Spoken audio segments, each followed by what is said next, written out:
Hi everyone, we're going to continue with this planner page that we started in the last video, and my aim today is to do the rest of the flowers.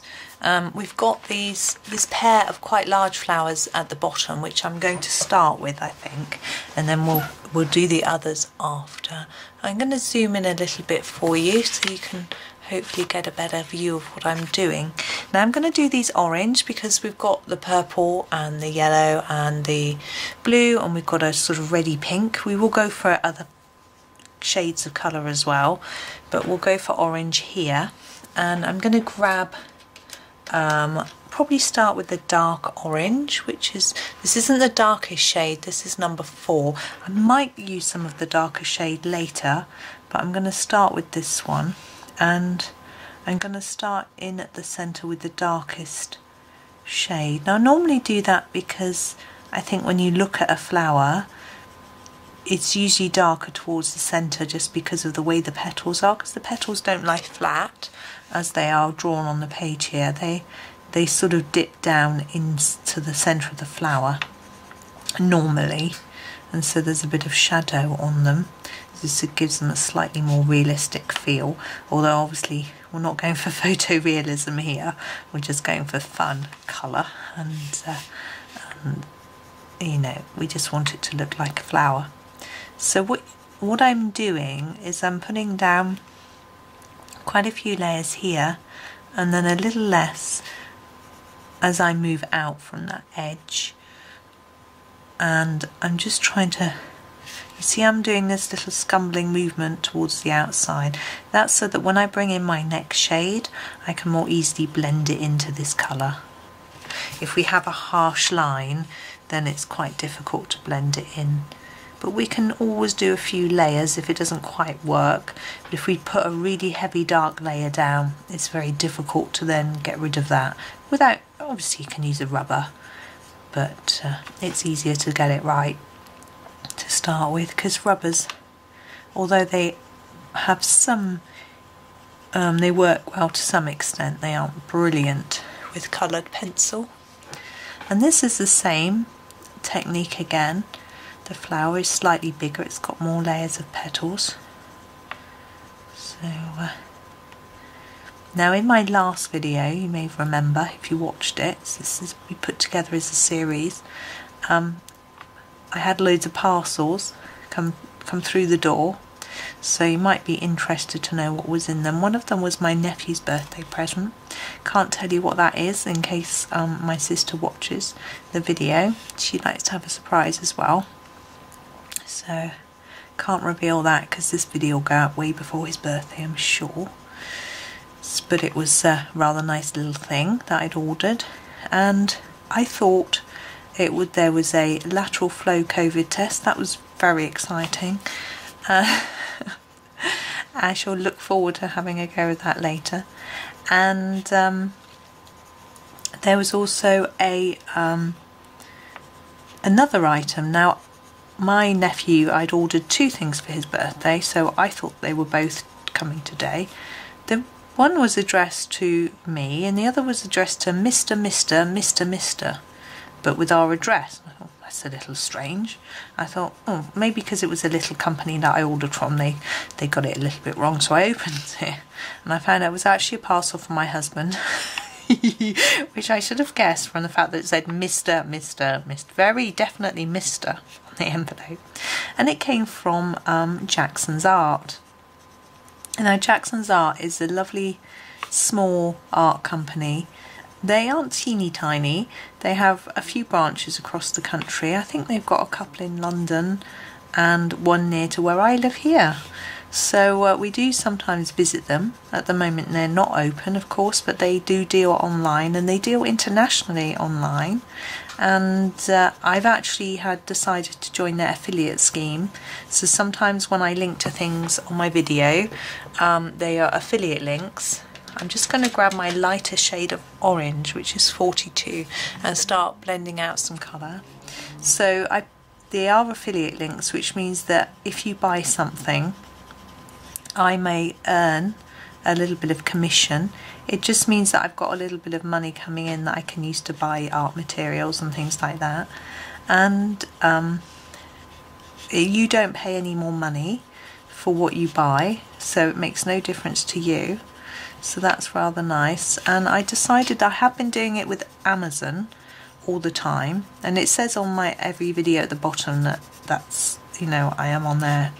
Some of the links are affiliate links, but I felt rather nice to see if I could support a local and small independent company. I wouldn't say, although they've got a local branch, they're probably London based, which isn't that local, but as they're small, it felt nice. So some of my links now go to them. They don't have such a big range as Amazon. I don't think anybody does. So they don't sell colouring books. So those are always Amazon links if I link to a colouring book. But they have art materials. I bought. It's very exciting. They've actually got open stock polychromos. I think if memory serves, I've been to the shop. So they have Posca pens, lots and lots, which are quite fun, and different tins of pencils. Of course, lots of Derwent because they're UK pencils, things like that. But they've just brought in Holbeins. Now they have open stock Holbein pencils as well as the tins, which is really exciting because I've got the tin of 12 pastel tone Holbeins. I've done a little video review quite recently, which you may have seen, and I paid a lot of money for them because I paid a lot of import duty, and which I didn't know I was going to have to pay. So it's quite a shock when I had to go, and when I had this message from the Royal Mail saying in order to pick up your pencils you've got to pay all this money, and I was like, oh, you know, and then there was shipping on top because it came from Japan.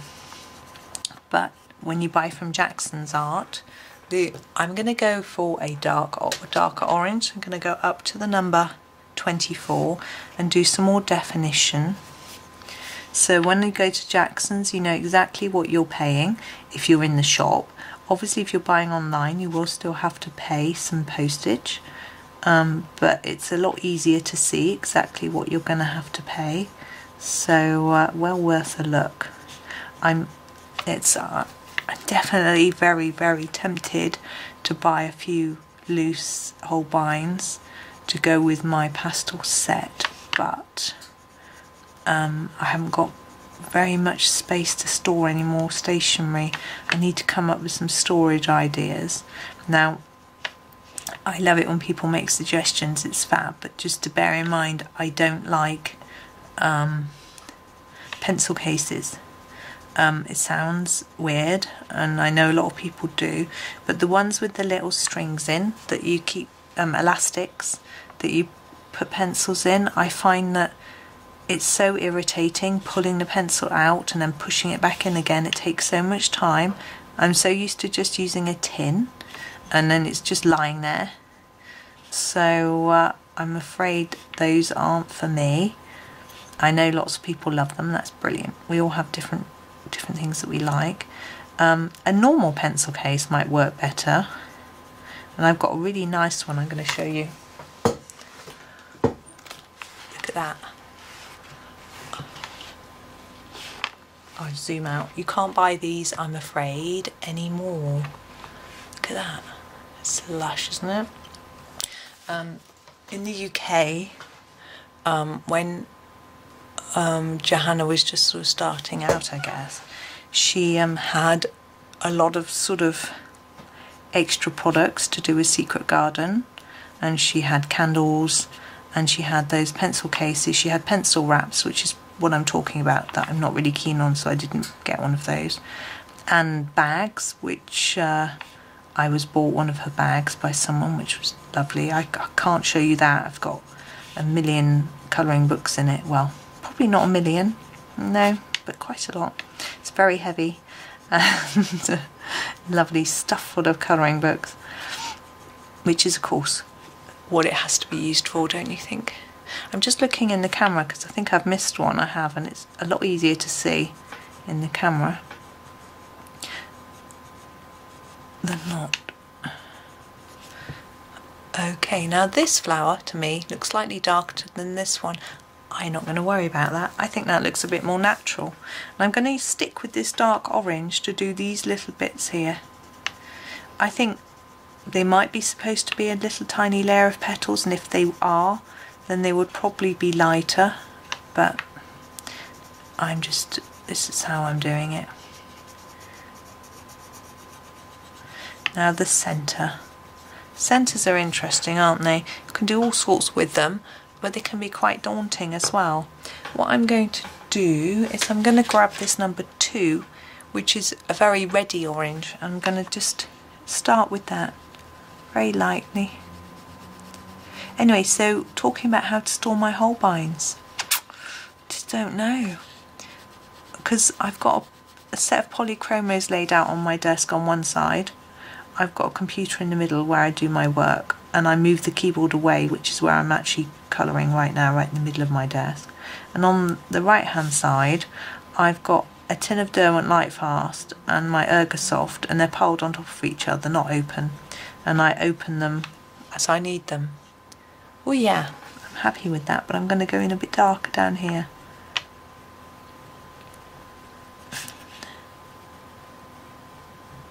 In fact, I'm thinking mega dark. I'm going to grab the grey. I don't know if you saw the previous video, we used the grey for a bit of shading, so I'm going to do that again, and I'm just going to use a bit under here, just to try and make it look slightly more three-dimensional. May or may not work. Oh, sorry, I'm going to have to get my hanky out, 1 second. Okay. Right, I'm going to leave those there. I like those. And move on to these 3 here. Now, I think these are very pretty and look like little tiny daisies.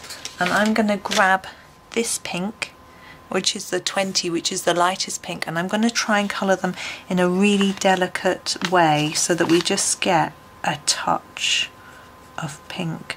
I want it to go across the whole petal in a sort of evenish layer, and you see I'm using the pencil on the side so that I don't get a sharp end which will push hard into the paper. So it's just very gentle, and I find doing a gentle application of colour, she takes a lot more concentration. So you need to get it even, because if you do a little bit hard, it's going to look quite strange.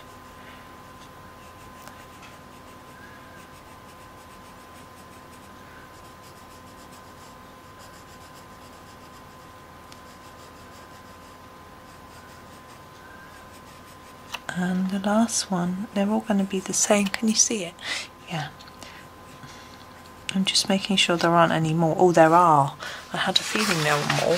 Hold on. Oh, I've just got to move my book across into shot. You can see there's a couple more here. Yeah, I've got a piece of paper between the pages, and it's much bigger than the page of the book. I can never get a piece of paper the right size. It's either too big or too small. And I just had to move it up so that, because my tripod leg is in the way.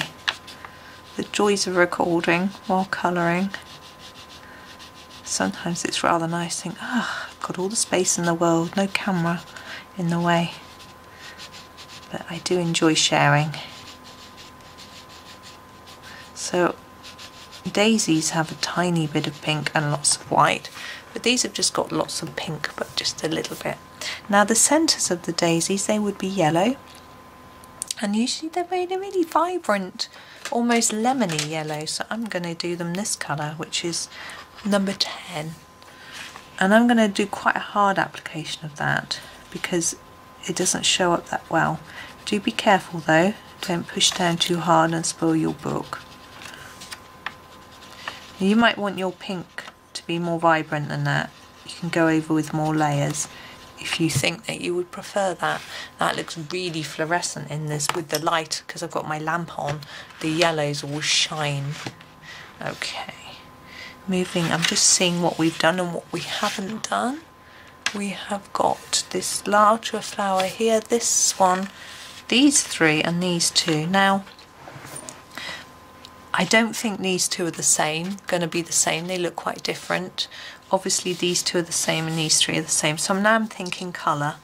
Now I'm thinking, we haven't got any, we've got our light pink now. We haven't got any really light purple. We've got a little bit in this, but not completely. We could do, I think I'm going to grab this pink, which is number 61, which is a purpley pink, and I'm definitely going to do something this colour.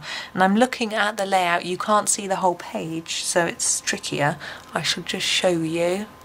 So I start to think about, we've got reddy pink here and orange, you know, where do we balance? We've got yellow here and here, so that's quite good. We've got purple here, we've got lots of blue. So where do we put this? Do we put it here or here? I'm thinking yes. We've got this, which, and I'm thinking I might do some lilac maybe on that one, because then it's sort of opposite that. Could do pink, magenta-y pink here, but what are we going to do there and there? I think I want some more blue, so could do blue here or here. If I do blue here, they look like these. I could do them the same as those. I think I will. I think I'm going to do those the same as those. So I've got more blue. I can do a lilac here, this magenta, and then I'm not sure about those yet. So we're going to zoom back in so you can watch what I'm doing. Sorry, I hope you're not going seasick.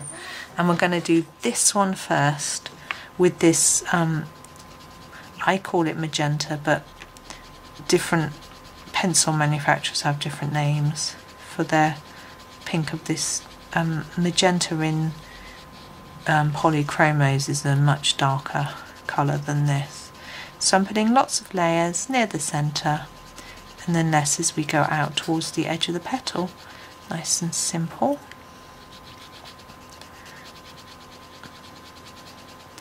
And we'll probably just the one pencil can still look really pretty.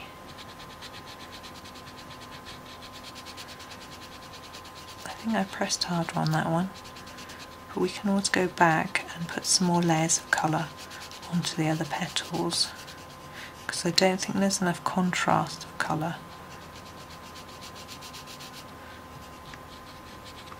Here there looks to be a bit of a line.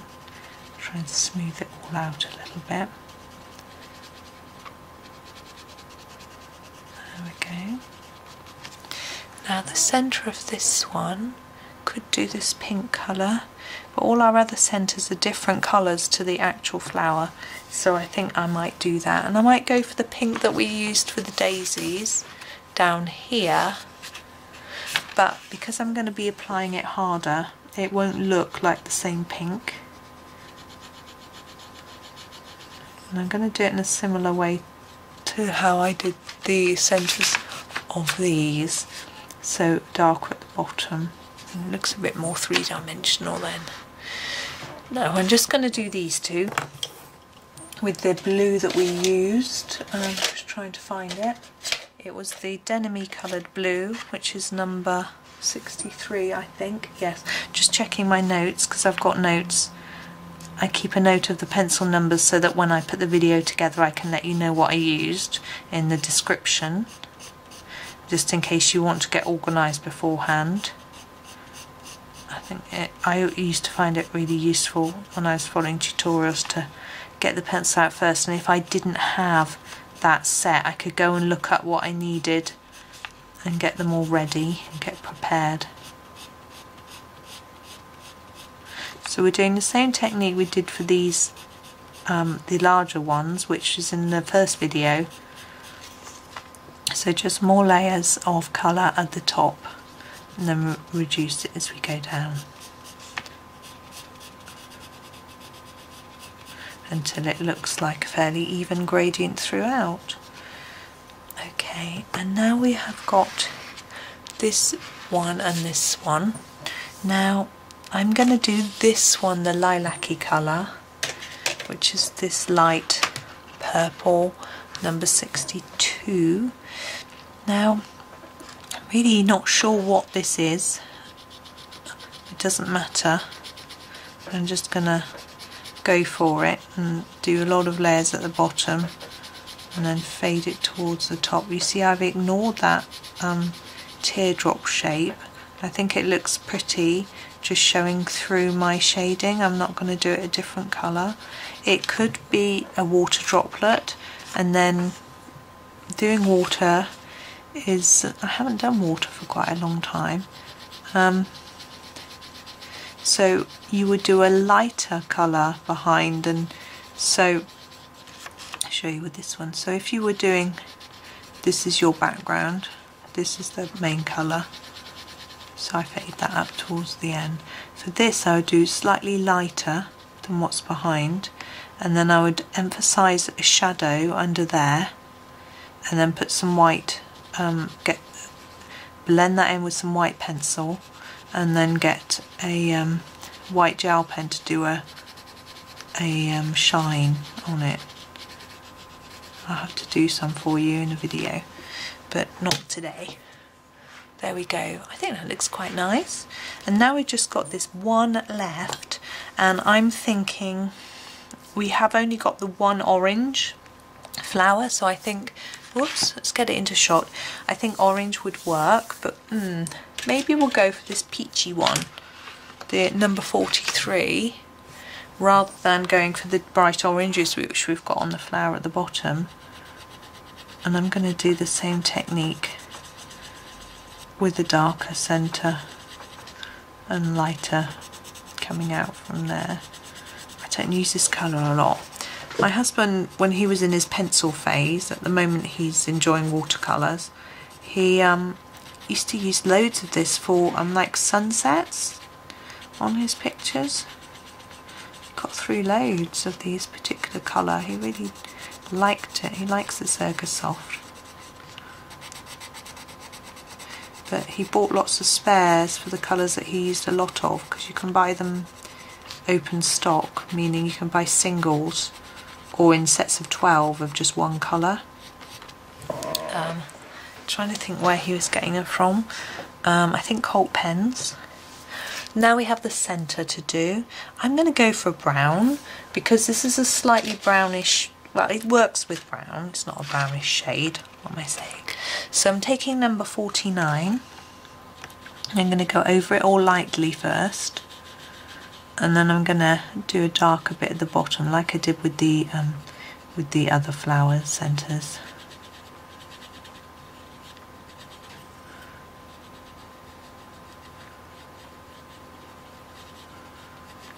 There we go. Now, looking at time, we've done 22 minutes.